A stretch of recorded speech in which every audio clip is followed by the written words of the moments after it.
السلام علیکم سے وعلیکم السلام ورحمۃ اللہ وبرکاتہ۔ وعلیکم السلام ورحمۃ اللہ وبرکاتہ۔ جی فرمائیں، کیا سوال ہے آپ کا؟ میرا سوال یہ ہے کہ میرا گھر، خاندان، محلہ، رشتہ دار، آس پڑوس پورا کا پورا سب بریلوی عقیدہ۔ الحمدللہ میں بھی بریلی ہی تھا، لیکن اللہ کا کرم ہے مجھے ہدایت ملی اور میں نے اسلام قبول کیا۔ ابھی الحمدللہ میں اہل حدیث ہوں، میں سعودی رہتا ہوں۔ ادھر بیچ میں کچھ رزق کو لے کے میں بہت حد سے زیادہ پریشان ہو گیا تھا، اتنا کہ میرے دماغ میں الٹے سیدھے خیال بھی آ رہے تھے۔ اور اسی پیریڈ میں میرے گھر والے بیوی ہے، کیونکہ سب لوگ کا دماغ اسی طرف تھا، بریلوی طرف تھا۔ ان لوگ کا دماغ میں یہ ہے کہ شاید کسی نے جادو کیا کرایا، کسی نے روک ٹوک کیا ہے کہ اس کو رزق نہیں لگے گا، یہ پریشان رہے گا۔ اسے مجھ سے بنا بتائے میری بیوی کوئی دیکھنے والا ایسا دیکھتا ہے، بابا وابا ہے، تو مجھ سے اس نے کچھ نہیں بتایا۔ وہ چپکے سے جا کے کسی بابا کو دکھائی تو وہ بولا کہ ہاں ان پر کیا گیا ہے، کوئی روک ٹوک کیا گیا ہے، زندگی بھر ایسے ہی پریشان رہیں گے اور کبھی رزق نہیں ملے گا۔ تو اس نے پتہ نہیں کیا جو بھی اپائے اپنا بتایا، میرے چپکے سے اپنا اپائے جو بھی کرنا تھا اس نے کچھ جلانے کے لیے یا کچھ کرنے کے لیے وظیفہ وغیرہ دیا تھا، تو اس نے کیا۔ یہ سب بات میرے کو اس نے بہت بعد میں بتایا، جب مطلب اللہ نے مجھے رزق دیا، بعد میں کام کرنے لگا تو اس نے بتایا کہ میں نے ایسا ایسا کیا تو آپ کا رزق لگا۔ اور جس نے بتایا کہ جس دن اس نے جیسے کچھ وظیفہ دیا تھا جلانے کے لیے کرنے کے لیے، تو جس دن آخری جیسے وظیفہ کیا اس نے، اسی دن میرا رزق لگا۔ حالانکہ اس سے پہلے میں بہت پریشان تھا، لیکن مجھے یہ بات معلوم نہیں تھا کہ اس نے کیا کیا ہے۔ لیکن وہ بتا رہی تھی جس دن میں نے اس کو خبر دیا کہ ہاں میرا رزق لگ گیا، تو بتا رہی تھی کہ اسی دن آخری وظیفہ تھا، مطلب جو اس نے مولوی نے دیا تھا۔ اور میرے ساتھ جو کیفیت ہوتا تھا، یعنی کہ میں پریشانی میں میرے ساتھ کیا حالت ہوتا تھا، وہ سب مطلب جیسے میں نے بتایا، تو وہ جس بابا تھا وہ بتاتا کہ ہاں ان کے ساتھ ایسا ایسا ہو رہا ہے، ٹھیک ہے، واضح ہے، سمجھ میں آ گیا امتیاز بھی۔ تو آخر میں جی بس میں پوری بات سمجھ میں آ گئی، پوری بات سمجھ میں آ گئی۔ مالک اللہ ہے اور اللہ ہی رزق دینے والا ہے۔ ہاں واضح ہے امتیاز بھی، سوال واضح ہے آپ کا۔ جی شیخ۔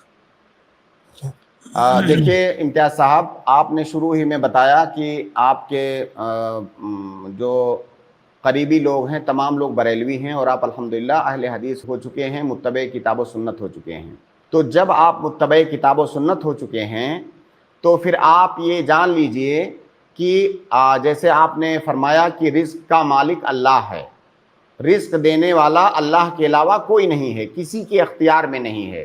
تو یہ جو ساری کہانی آپ نے بتائی یہ سب ڈھونگ بازی ہے کہ کچھ ہوا تھا، کسی نے کچھ پھر اس کے بعد کچھ جھاڑ پھونک کر دیا، جلانے کے لیے دے دیا، اچانک رزق آ گئی، یہ سب ڈھونگ بازیاں ہیں۔ اس میں کوئی شک نہیں ہے کہ جادو یہ بھی حق ہے، نظر بد یہ بھی حق ہے، کسی کو جادو کیا جا سکتا ہے، جادو ایک کفریہ عمل ہے جو بہت سارے لوگ کرتے ہیں، کسی کو نظر بد لگ سکتی ہے یہ بھی ممکن ہے، لیکن جادو کا علاج یا نظر بد کا علاج یہ کتاب و سنت کی روشنی میں شرعی جو رقیہ ہے اس کے ذریعہ سے کیا جائے گا۔ یہ جو ڈھونگی بابا لوگ کرتے ہیں اس سے نہیں کیا جائے گا۔ اگر ہم ان سے کرواتے ہیں ان ڈھونگیوں سے اس کا علاج، تو پھر نعوذ باللہ اس بات کا خطرہ ہے کہ ہم بھی گناہ کے اندر ملوث ہو جائیں۔ تو اس طرح کے ڈھونگی باباؤں سے جو ہے دور رہیں۔ اگر آپ کو ایسا اندیشہ ہے کہ آپ کے اوپر کوئی جادو کیا گیا ہے یا آپ پر نظر بد ہے، تو آپ شرعی رقیہ کیجئے، قرآن پڑھ کر کے اس سے رقیہ کیجئے، نبی صلی اللہ علیہ وسلم کی احادیث میں جو دعائیں ہیں اس سے رقیہ کیجئے، باقی ایسے ڈھونگی لوگوں سے دور رہیے۔ باقی جو بات آپ نے بہت زیادہ خصوصیت کے ساتھ ذکر کیا کہ جس دن اس نے وہ عمل کیا اور عمل مکمل ہوا اسی دن مجھے روزی مل گئی۔ ارے بھائی، اس دنیا میں لاکھوں لوگوں کو روزی ملتی ہے کسی نہ کسی ٹائم۔ اب اس کا یہ مطلب تھوڑی ہے کہ وہ کسی خاص وجہ سے ملی ہے، وہ اس کا عمل نہیں ہوتا، وہ جھاڑ پھونک نہیں کیا ہوتا تب بھی وہ روزی اسی دن آپ کو ملنی تھی۔ اب یہ تو اتفاق کی بات ہے کہ وہ روزی آپ کو اسی دن ملی، اور شیطان کی جانب سے بہکانے کا یہ ایک بہترین طریقہ ہے کہ شیطان لوگوں کو ایسے ہی بہکاتا ہے۔ بہت ساری چیزیں اتفاقیہ ہونے والی ہوتی ہیں اور وہ چیز کسی ایسے ٹائم پر ہو جاتی ہے جب ہم کسی بابا کے کانٹیکٹ میں ہوتے ہیں، کوئی غلط کام کر رہے ہوتے ہیں، تو ہم یہ عقیدہ بنا لیتے ہیں کہ ہمارے ساتھ یہ فلاں اچھا کام اس لیے ہوا کیونکہ ہم فلاں کام کر رہے تھے، جبکہ آپ وہ نہیں بھی کر رہے ہوتے تو آپ کے ساتھ وہ اچھا کام ہونے والا تھا اور وہ ہو کے رہتا۔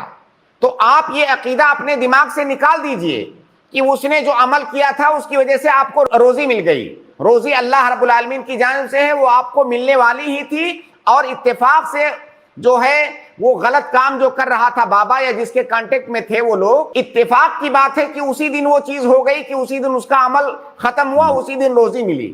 تو اگر کوئی آدمی یہ عقیدہ رکھتا ہے کہ اسی وجہ سے ہمیں روزی ملی تو یہ بہت غلط عقیدہ ہے. تو لہٰذا اپنے دماغ سے بات نکال دیجئے کہ آپ کو روزی اسی وجہ سے ملی ہے کہ اللہ کی طرف سے. میرا عقیدہ ہے, میرا دل میں یقین ہے کہ اللہ کی طرف سے ملتا ہے. میں نے وہ کیفیت بیان کیا جو میرے ساتھ مطلب گھر میں آیا بیٹی نے میرے بتایا. نہیں, ایسے لوگوں سے, ایسے ڈھونگیوں سے دور رہیں.